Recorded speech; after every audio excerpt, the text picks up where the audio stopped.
Bonsoir les amis, je vais vous apprendre une nouvelle partie Phoenix. Nous sommes au mois d'octobre 2020, il y a 3 nouvelles parties et cette partie c'est la méditation. Le but de la méditation, comme son nom l'indique, est de méditer profondément sur une question. Le plus souvent, on prend soi-même comme question ou un ami. Là, je vais méditer sur moi-même, hein, tout simplement, une méditation sur moi-même. Donc il y a 3 étapes dans la méditation. La première étape, c'est de stabiliser le feu. Je vais vous apprendre comment stabiliser le feu pour la méditation. La deuxième étape, flamme après flamme, je vais méditer et positionner chacune des flammes sur la dimension qui, selon moi, au fruit de ma méditation, doit l'accueillir.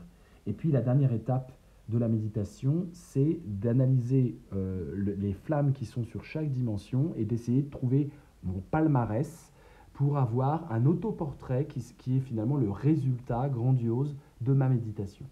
Commençons, je m'assure d'abord d'avoir mes 26 cartes et toutes en position franche, c'est-à-dire à l'endroit. Donc je retourne celles qui sont à l'envers, voilà, on retourne, je m'assure dans une plongée par exemple, voilà. Ensuite, ce que je vais faire, c'est sortir les cartes qui se mettent jamais à l'envers, c'est-à-dire Matka et le Phénix. Donc je les cherche. Le Phénix, là voici. Matka, je l'ai zappé. C'est pas bon de zapper Matka. Alors, où elle se cache, Matka? Voilà. Donc je sors ces 2 cartes, car ces 2 cartes ne se mettent jamais à l'envers. Donc je vais mélanger un tout petit peu le feu. Voilà, quelques mélanges. Je vais poser. Je vais essayer de faire une coupe en prenant vraiment la moitié du feu. Et je vais inverser cette moitié et je rétablis la coupe. Voilà. Je mélange à nouveau et je vais faire exactement la même chose. Donc là, on est d'accord que sur les 24 cartes de ce feu, la moitié, grosso modo, est folle, l'autre moitié est franche. Donc je mélange et je fais la même procédure.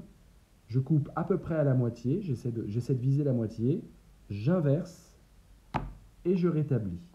Et c'est à ce moment-là que je peux introduire dans le feu Matka, voilà, au hasard, et la flamme 13, voilà. Maintenant, je vais stabiliser le feu définitivement, je vais mélanger jusqu'à ce que je n'ai plus envie de mélanger, tout simplement, jusqu'à ce que je me dise que mon feu est parfaitement mélangé et qu'il crépite très joliment. Voilà, là j'ai plus envie de mélanger.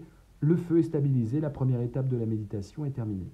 Deuxième étape, je vais lire ce feu comme dans un livre en retournant les flammes une à une et en me posant 2 questions.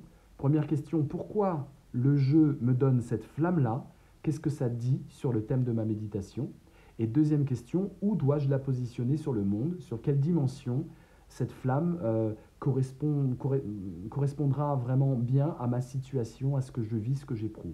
Commençons, voilà, -25, le caprice, ouïouïouï, voilà, méditation sur moi qui souffle sur du caprice.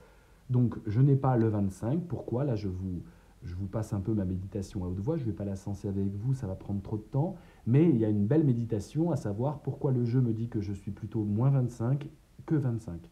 Et je comprends ce caprice, figurez-vous, et j'ai l'impression que je dois le mettre en aventure, voilà, pour des raisons qui sont les miennes. Voilà, deuxième carte, donc je prends toujours, comme dans un livre, la flamme 13, cette passion de la vie, je vais la mettre en fruit, je viens de terminer un livre et ça brûle encore de joie de vivre, l'idée d'avoir accompli ce travail. Et je vais positionner, alors je vais vous le faire en accéléré, mais évidemment, chaque flamme est l'objet d'une méditation profonde. Pourquoi j'ai 4 et pas -4? Où mettre mon 4? Vous pouvez le faire avec des amis, ça fait rire, ça fait réfléchir. Bref, c'est tout ce qu'on aime dans le Phénix. C'est passionnant, c'est vraiment gourmand. Il y en a qui prennent 26 jours pour faire une flamme par jour dans leur méditation, hein. Donc vraiment, c'est histoire de faire le plein de sens et non pas faire le vide. Alors voilà, moi je vous le fais en accéléré. Voilà, toujours. Imaginez qu'après mûre réflexion, mûre méditation. Alors, quand j'ai une carte à positionner sur une autre carte, j'essaie de faire en sorte que les 2 cartes puisse se voir. Hein. Si j'en mets 3, bah voilà, je ferai un peu comme ça. Voilà. De façon à ce que je puisse méditer tout ce que j'ai, par exemple, sur la complicité. Ah, j'ai du 4, j'ai du 19, j'ai du 20. Voilà. Matka et 16. Voilà. Alors vous devez napper, c'est-à-dire positionner une flamme sur une dimension. Vous devez napper toutes les dimensions. Aucune dimension ne doit rester vide. Hein. C'est une des conditions de cette partie.